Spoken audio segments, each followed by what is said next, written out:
This is an earthworm, specifically the common nightcrawler, more specifically Lubricus terrestris. An invertebrate, it frankly lacks anything remarkable about it. It spends its life in the ground, eating and pooping soil. They don't move far or fast. If they're born in your backyard, it is likely that they'll remain there their entire life. But this little dirt noodle unintentionally became the catalyst for one of the largest environmental shifts in the history of the world. You may be wondering, Austin, since when are you a vermiology channel? Since now. I've always had a particular fascination with the science side of history, like archaeology and paleontology. I was a dinosaur kid. You could probably see this if you look at my channel, where I can't seem to decide if I want to talk about colonialization or human evolution. But I have always had the most fun with my videos about the latter. So it's no surprise that my favorite book ever is 1491 by Charles C. Mann. Guys, this book is so good. It delves into the history of the pre-Columbian Americas with a scientific outlook. Reading this, you'll learn about how indigenous Americans manipulated their environment in incredible ways, the genetic evidence for the first arrival of humans on the continents, and much more.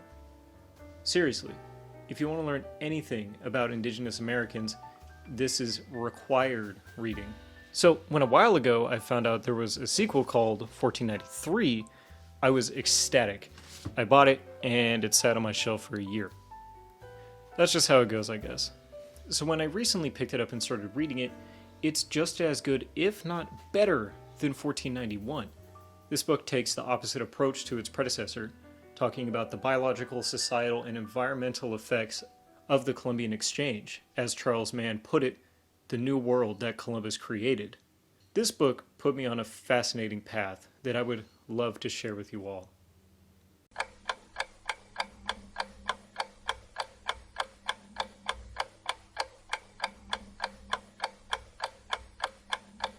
So, I think this chapter is best understood if we rethink a couple of things. For one, I really like what Charles Mann said in 1493, how Columbus did not discover a new world, he created one. Secondly, Charles Mann likes to call the period of time after that cranky Italian landed in the Bahamas as the Homogenocene, as the ripple effects of his journeys to the Americas caused the massive tidal wave of globalization. That name, Homogenocene, refers to the sudden interconnectedness of the world as a result. Today, we're going to discuss the environmental and biological impact of colonization in the Americas, specifically concentrated on one particular region, New England. So first, let's go to the Dominican Republic. Man, this guy sucks at geography. Ugh. Comment. So today, if you travel to the north side of Hispaniola, you can find a small park with several rectangles made out of stones in the ground. It may seem like nothing, but this small park commemorates something special. Although it is not in the original location, this group of rectangles represents the first attempt by Europeans to set up a permanent presence in the Caribbean. To clarify, the first consequential presence. The Vikings set up a small village in Newfoundland a couple hundred years before, but in the grand scheme it had little to show for itself. This base was known as La Isabella, and it was Christopher Columbus's ill-fated baby. It wouldn't last that long, less than 5 years, and it was meant to be a massive, sprawling colony bringing riches to Spain, but it ended up being a massive failure instead. Although it failed at setting up a colonial presence for its human inhabitants, it worked wonderfully for some smaller, less noticeable beings. You see, in an attempt to set up a population of cash crops in the colony, Columbus and his men planted crops like sugarcane, African plantains, wheat, and coffee, as well as domesticated animals. Other creatures hitched a ride to the new lands as well, like mosquitoes, cockroaches, African grasses, and many more. It was much easier for those non-human inhabitants to take advantage of their situation, while La Isabella experienced attacks from locals who, by the way, used chemical warfare by throwing gourds filled with spicy peppers, seeds, and ashes, which is awesome. The cattle and sheep brought for their meat, wool, and milk began to feed upon the local plant life. As they grazed, their hooves shook loose seeds from African grasses. Every step they took compacting the ground beneath until the roots of indigenous plants were choked of life, soon replaced by those African grasses which evolved alongside these domesticated beasts. Plantains planted, originally from Africa, carried pests of their own. A little over 10 insects are known to suck juice from plant stems and roots and traveled with the plantains. These small-scale insects had no natural predators on Hispaniola, and thus their population exploded as the unaware Europeans planted their plantains. The scale insects were not well liked among farmers as they tended to damage crops, but one native inhabitant of Hispaniola was overjoyed at their arrival. The tropical fire ant Solenopsis geminata found great value in feeding upon the sugary excrement of these scale insects, and they often attacked anything that could possibly threaten their delicious sugary poop supply. With the explosion of scale insect populations due to a lack of predators, a phenomenon known as an ecological release happened. The population of the fire ants followed suit and expanded massively. The sun is in my eyes. Charles Mann mentions how what I just mentioned is informed speculation, as he puts it, but the effects of the coming decades of the ecological release were impossible to ignore. The well-known Spanish priest Bartolomé de las Casas mentioned how around 1518 or 1519, crops like pomegranates, Spanish oranges, and cassia, which is a tree whose bark is similar to cinnamon, met their demise, quote, from the root up. Thousands of acres of crops were destroyed. With the information we have now, we can logically assume that it was the doing of those sap-sucking scale insects, but at the time there was no such concept. What the colonists saw was the seemingly infinite number of fire ants that littered the surface of Hispaniola. So numerous and aggressive, colonists had to put the legs of their beds in buckets of water to prevent the ants from crawling on them in the night. The city of Santo Domingo saw many of its inhabitants move away as the fire ant plague spread rapidly. What you are witnessing is the beginning of the Columbian Exchange, something I guarantee you've learned about on the human level, but not on an ecological scale. La Isabella was not a success, but it was the flap of the butterfly wing that led to the tornado. As the focus for this video, we will take the same set of ideas and apply them to possibly the most consequential example of the Columbian Exchange in the Americas, the English and the founding of Jamestown. Let's do this. You may have heard something along these lines at some point. The English arrive on the eastern coast of North America to find a largely unpopulated, underdeveloped landscape filled with nomadic people, ripe for colonization. Although the thought has been largely phased out in the past few decades, which is a relief, it is still present. Essentially, it acted as a way to justify the English in their actions during their period of expansion in New England. But if we're being serious, this is garbage. But where did this start? Well, likely with those initial colonists themselves. You see, the first successful English colony in the Americas began with Jamestown. There were a few attempts before that, including the infamous Roanoke colony, which disappeared without a trace, without explanation. Aliens. It was aliens. I'm telling you, it was aliens. But when the meager colonists first arrived in the Chesapeake Bay, what they saw along the shore seemed to them like barren wilderness. Swamps, marshes, untamed nature, but this couldn't be further from the truth. What they were seeing was a massive agricultural complex. For some context, the Native Americans were extremely good at farming, and so were the Europeans. But this is where the similarities end. Let's take a look at the usual method for European farming. Here we have our plot of land. Let's pull up these trees, clear these shrubs, and make sure everything is flat. Now we bring in our oxen to pull some plows and choose one type of crop to plant. I'll pick barley. European farming usually consisted of clearing as much natural land as possible for the largest crop yield possible, made easier by the assistance of domesticated animals. Other plots of land might be set aside as pasture for sheep or cattle grazing. Uncleared land was usually used for hunting. This tactic was usually very taxing for the land that was cultivated and required large amounts of labor. Now let's look back at our English friends. Jamestown was situated on the lower end of the Chesapeake Bay, a pretty terrible place for settlement for a few reasons. For one, Chesapeake Bay is actually the remnants of a meteor crater, which is not only awesome, but the geography created by said meteor impact also allowed seawater to infiltrate the bay. Usually placing your settlement on the end of a river is the best place for it. you receive a supply of fresh water and anything coming downstream. But this wasn't the case for Jamestown. The water into the Chesapeake Bay is so salty that it can actually be dangerous. The groundwater in Jamestown's wells were often too salty to drink from, almost 20 times as much as the safe amount for drinking water, according to the United States government. Take that how you will. Well, that sucks. Why didn't they just put their settlement somewhere else? Are they stupid? Well, kind of. I mean, granted, they didn't really know. Let's take a look at what their surroundings really looked like. The English did not arrive in a sparsely settled, untamed landscape. They in fact arrived in a highly populated kingdom with a complex agricultural system. They decided to settle in the territory of the Kingdom of Tisanamoko, a kingdom possibly larger than England itself. Many of the native settlements were much higher up in Chesapeake Bay, where they could get more access to fresh water and use the rivers as highways. You've probably heard of these people. Europeans generally referred to the entire bunch of them by the name of their leader, Powhatan. So if this agricultural system was so complex, like we're saying, why did they think that there was just nothing at all? Great question.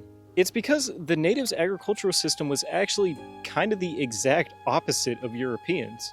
In a consequential quirk of geography, Native Americans had no access to large domesticated beasts of burden, and thus had to find sustainable ways of creating agricultural systems without these domesticated animals.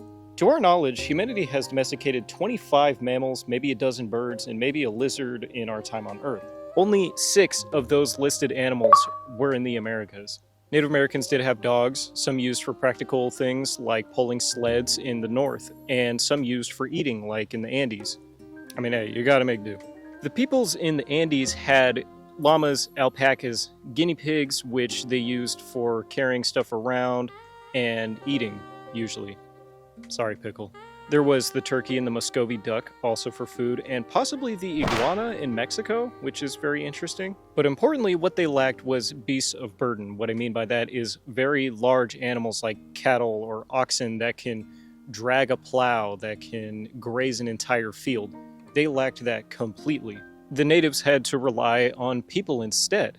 Instead of horses traveling with messages, it was people running or walking across massive countrysides just to deliver one message and then running back. They had no plows pulled by oxen. They had no oxen pulling tree stumps out. They had no wool from sheep to keep warm.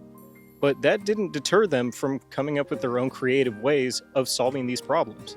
They had no idea that they even lacked these things, and yet sometimes they were even more efficient than European farmers without these animals. It is getting very, very hot out here very quickly, so I don't think I'll be shooting in this spot for very long. Who knew the sun could make you feel so hot? Natives would often cut down large trees by first hacking at the base of it and then burning a ring around the trunk. Lacking metal tools, they often used stone axes instead, and once the tree would fall, they would use things like shells to dig small holes around the burnt area, which in turn they would plant things like maize and beans and a bunch of other types of crops. That is the main difference between native and European farming styles. Without the ability to clear massive plots of land all at once just for one single crop, because they lacked those domesticated beasts of burden to do it all for them, they instead would plant multiple types of crops at once. And this actually ended up being possibly more efficient than the European method. These crops would usually synergize perfectly, like I mentioned, maize and beans. As the maize stalk would grow and get higher, the beans would often intertwine itself with the maize stalk, usually growing and vining around it, to gain access to more sunlight. Below the maize, they grew things like pumpkins and squash and other gourds, and many other types of beans often sprawled along the ground with them. Among them, small tobacco plants were often found, but we'll get back to those soon. Mesoamericans still refer to these plots as milpas, and they're still used around the world today. Charles Mann explains how these plots could stretch 30 or 40 acres of treeless land, according to a historian's conservative estimate.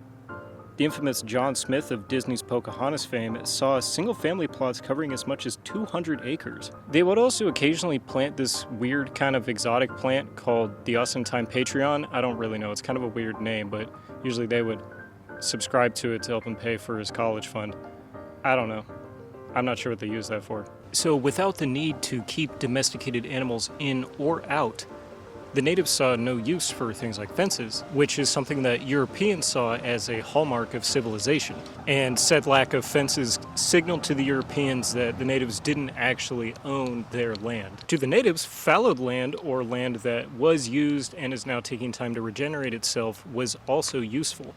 In Europe, usually fallowed land was used for just animal grazing. But to the natives, it was more of a communal hotspot for naturally growing useful plants. Things like goosefoot, which is a type of grain, or sassafras, which was used for medicinal purposes. Even things like wild lettuce and plantains. Essentially, while you were waiting for this fallowed land to regenerate itself, you could just go take a trip, grab some medicinal plants because they were just naturally growing from the ground. Since these ground cover plants didn't really exist in Europe, the Europeans saw this land as just unused and saw these plants as nothing but just weeds, which is pretty unfortunate. Looking further inland, we see the land absolutely smothered with trees like chestnut and elm. Untamed nature? No. Far from it, in fact. Let's take a look beneath the canopy. As you can see, natives used fire to clear away the underbrush. The fire allowed newer, healthier life to sprout while also keeping it clear. It not only kept the ecosystem healthy, but it also attracted game animals like deer. The natives of Chesapeake Bay would in fact use fire to scare animals into certain areas where archers were waiting to just pick them off. Europeans even speak about how they saw massive bonfires randomly littered throughout the forest, which natives would use fire on torches or just scare them towards these bonfires, and they were strategically placed so that the animals would just run to a very specific place. Very smart, in my opinion, very smart. The fire kept the vegetation so clear that in 1634, a priest named Andrew White wrote, "A coach and 4 horses may travel through it without molestation." Now, obviously, that word means different things nowadays, but you get it. Natives had no reason to pave roads. They made roads. Some areas that were left unburned would see leaf litter get piled up very high, which was very flammable. And we'll get back to that later as well. Now I gotta make a trip to another location. Isn't nature so beautiful? Look at the native wildlife. Wow. It is real. He's just really good at standing perfectly still. You'll never guess where I live, ever. I will never let you. It was also very, very wet around the Chesapeake Bay. Usual European streams and rivers would be flowing hard in the winter, in the fall, and in the spring, but come down to a trickle in the summer. But it was pretty much the complete opposite for the Chesapeake Bay. Almost every single inch of the coastline of the bay was either covered by river, marsh, swamp, anything that has to do with water, it was. And a lot of this experienced seasonal flooding. One big reason for this was because of one of my favorite little creatures, the Castor canadensis, the American beaver. These chunky little rodents are known as environmental engineers for obvious reasons. Their tendency to dam rivers and streams always floods the area around the dam, making harsh, fast-running streams and rivers into easily navigable ponds, which were usually treaded on by natives using canoes. When the English arrived in Chesapeake Bay, they thought that they had found a land that was simply untamed wilderness. But that couldn't have been further from the truth. These intense agricultural practices used by the natives had shaped the land for thousands of years. But now, let's take a look at how our pale invaders are about to change absolutely everything and have no clue about it. So, tell me, what is this about a side note cam? Oh yeah, it's kind of this thing that I do in videos where I kind of speak about something sort of related to the topic, but it's not entirely, so it's a side note. It just kind of helps me get that random tangent out of my head, you know? I see. Well, that sounds normal. Is there anything you have in mind right now? I usually find that expressing those thoughts and those feelings helps it kind of get out of your head. Is there anything you're thinking of in particular? I don't think so. Let me think. Oh, yeah, wait. Hey, side note. I wanted to really quick shout out my best friend Nate.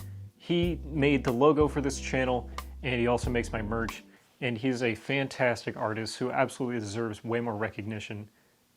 I'm going to leave the link to his Patreon and his YouTube channel and his Twitch channel down in the description below. And I'm not just saying all this because he is my best friend. I do genuinely think he is a fantastic artist. Here's some of his work, just so you can see. I mean, but he also said that he wouldn't give me my goodnight kiss if I didn't say any of that, but still. So yeah, absolutely go check out his work. He definitely deserves it. Thank you, Nate. Okay. I'm gonna write down symptoms of psychosis because you just talked to absolutely nobody for a solid 20 seconds. Do you have a history of drug use? Oh yeah, all the time. So let's go back to this little guy. This is Nicotiana tabacum, the native tobacco plant of the Caribbean. Smoking tobacco, or as Europeans called it, drinking for some reason, even though they were pretty clearly smoking it, had become a big fad in Europe after Spaniards brought it back. For the English in Chesapeake Bay, they had to settle for the native Virginian tobacco strain, Nicotiana rustica. Rustica, to put it plainly, sucked. It was a bad smoke. Natives on the East Coast tended to drink it as well as smoked the plant. But compared to Nicotiana tabacum, it wasn't going to cut it. Luckily for them, a man named John Rolfe had a connection with the shipping crew from the Caribbean, and he managed to convince them to import some Nicotiana tabacum from Trinidad to Jamestown. And as soon as it arrived, it was an immediate hit. The colonists loved the stuff. They were all probably super addicted to it. Farmers planted as much of it as they could, not only because it was nice to smoke, but because it had begun to be used almost as currency, especially in Europe, where it would be used for small, more illicit exchanges. Bugs. The newly imported plant began to be called Virginia leaf, but along with the newly burgeoning business came something much more inconspicuous yet extremely consequential. Bugs out here, God. You see, when Jamestown farmers would load barrels of tobacco to send to England, these barrels could weigh upwards of 1,000 pounds or more. Ships often held heavy loads of things like gravel or stones in the lower part of the hulls to improve stability of the vessel. These miscellaneous items were called the ballast. In order to load these 1,000-pound barrels of tobacco, they would usually dump an equivalent weight worth of ballast from the ship. So onto the ship went heavy barrels filled to the brim with tobacco. Off the ship came gravel, large stones, and dirt. English dirt. From England. Oh, that's too bad. Now, try and think of some things that usually come with dirt. What about this guy? I don't know if you guys can read this sign. It's really funny. Gardening is cheaper than therapy, and you get tomatoes. Although it's possible that John Rolfe wasn't solely responsible for the introduction of the common nightcrawler earthworm from England to Virginia, it's not unfair to assume. Since the last ice age, New England had no native earthworm species. They all died out during the cold period. Thus, as I mentioned earlier, leaf litter often just accumulated on top of the soil. Said leaf litter is relied on for nutrition from trees, shrubs, and small insects and other animals. As soon as the worms arrived, they started doing what they do. As the invertebrates crawl their way through the soil, they create tunnels that let in air and moisture. Their movement tucks leaf litter and other decomposing matter under the surface to be integrated into the soil through their excrement. Usually, this is fantastic for local ecosystems as it allows plants to gather nutrients easier. You just smell my foot? Weird.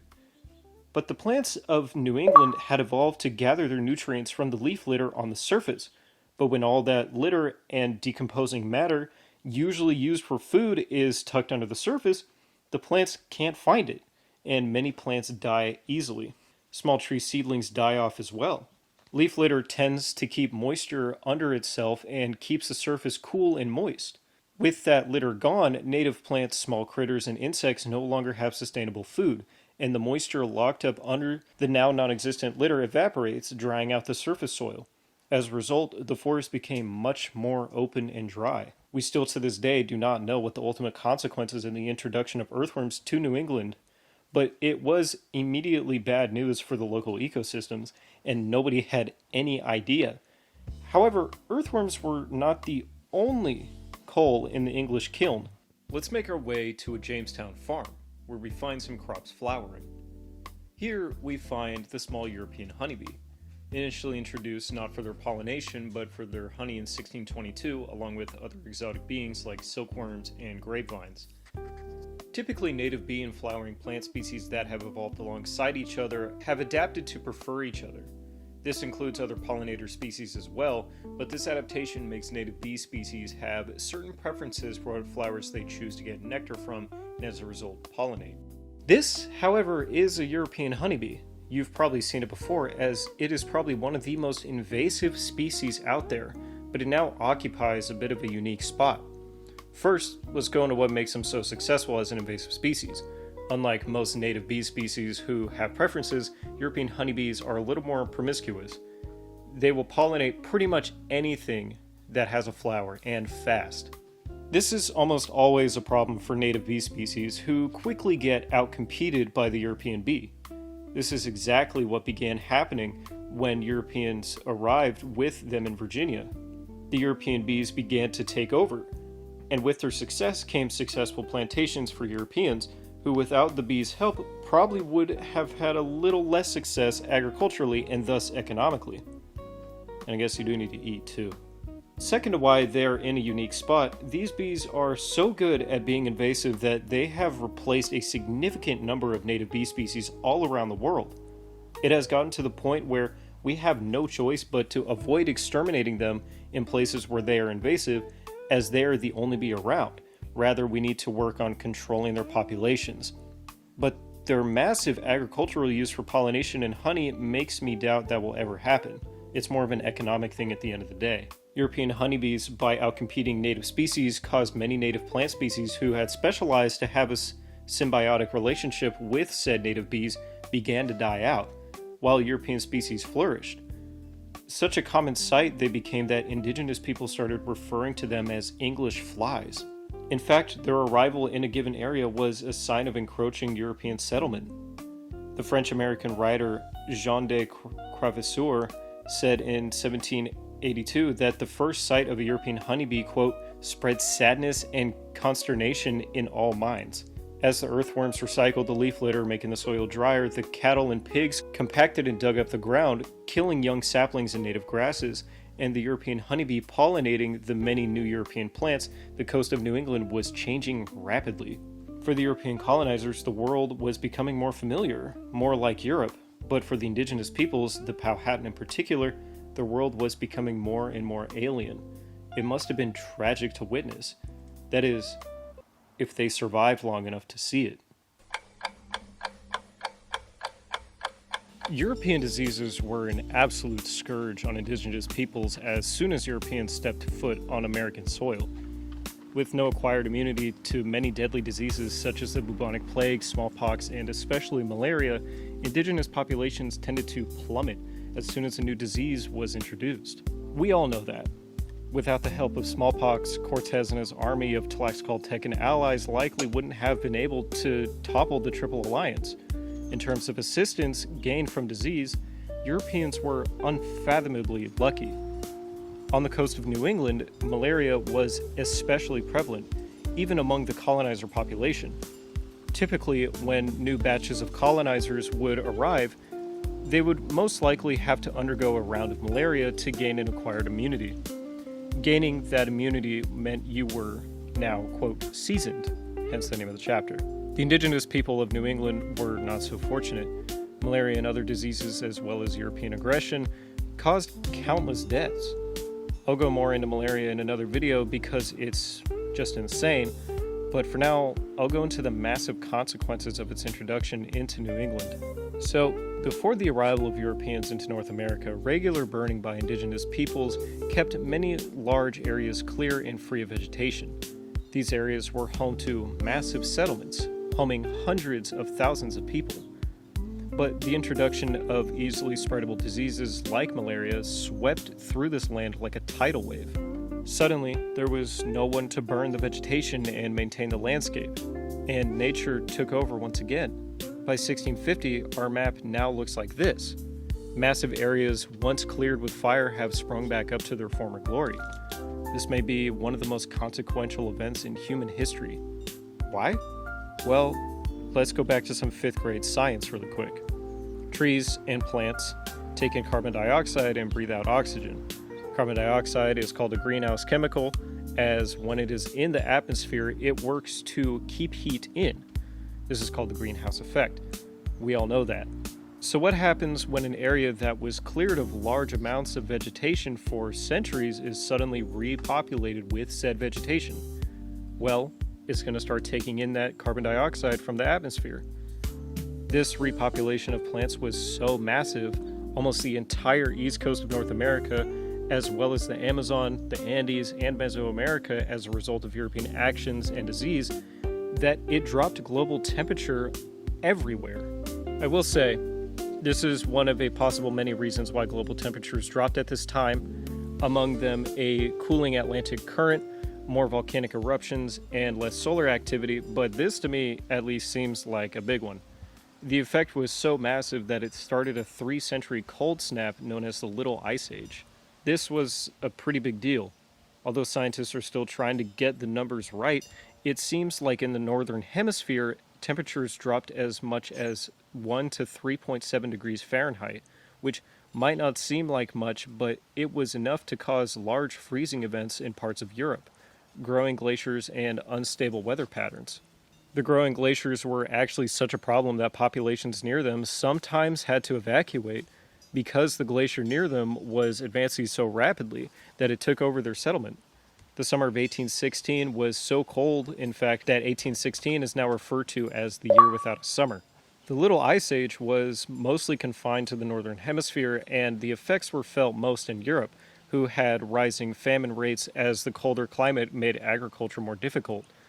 There were small periods of warming in this time, but overall the thought that the decimation of indigenous populations and the resulting vegetation regrowth causing all of this is certainly fascinating.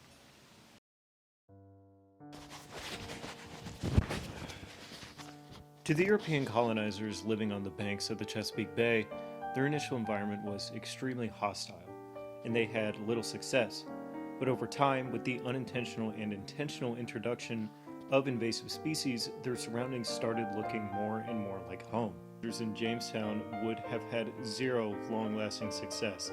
Instead, with help from their earthworm, bee, cattle, and microscopic friends, Jamestown set off a massive tidal wave of unintended and intended consequences that would lead to our modern world. I hope you enjoyed this video. I certainly enjoyed researching it. I'll have a link in the description to buy 1493 for yourself. Highly recommend that you do. It's awesome. And I will also leave links in the description to check out my buddy Nate. Please do. And I hope the information I've provided here today helps encourage you to learn more about the context your environment was shaped in, down to the microscopic level. It's important to know that kind of stuff these days. Anyways, I'll see you in the next one. Bye-bye.